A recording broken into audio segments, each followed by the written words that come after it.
মায়ে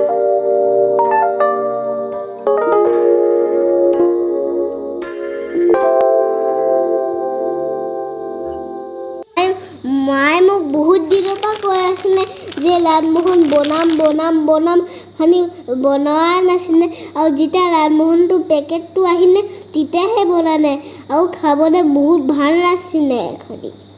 গাখীৰ অকণমান দি লালমোহনৰ মিক্সখিনি সানি ল'লোঁ অলপমান ইলাচি গুড়ি দি আৰু এনেকৈ ঢাকি ৰাখিছোঁ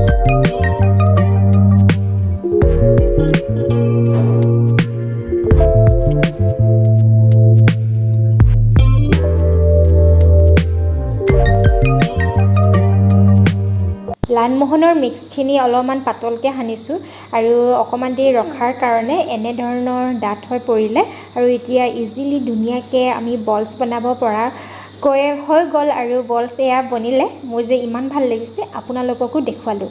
আৰু লালমোহন বনাওঁতে সন্ধিয়াই হ'ল আৰু এয়া হৈছে আমাৰ সন্ধিয়াৰ দৃশ্য আৰু এয়া মই কৰিছোঁ লালমোহন ফ্ৰাই আৰু এয়া হৈছে চেনিপানী আৰু চেনিপানীত দিছোঁ অলপমান ইলাচি আৰু অকণমান বইল কৰি এতিয়া দি দিম লালমোহনখিনি আৰু এতিয়া হৈছে গধূলি আৰু ঈশানে কৰিব গৈছে পূজা ঘৰত প্ৰাৰ্থনা সেয়া সি ধূপ উলিয়াই লৈছে আৰু সি পূজা কৰিছে তাৰে দৃশ্য আপোনালোকৰ লগত অলপমান শ্বেয়াৰ কৰিলোঁ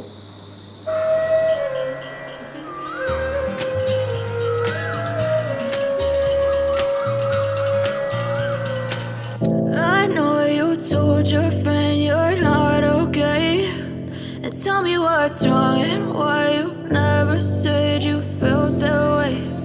guess you're trying to stay strong and fake বজাৰৰ লালমোহন কিনাতকৈ এনেদৰে বনাই চাবচোন ঘৰত খুব কম সময়তে বনি যায় আৰু খাবলৈও বৰ টেষ্টি হয়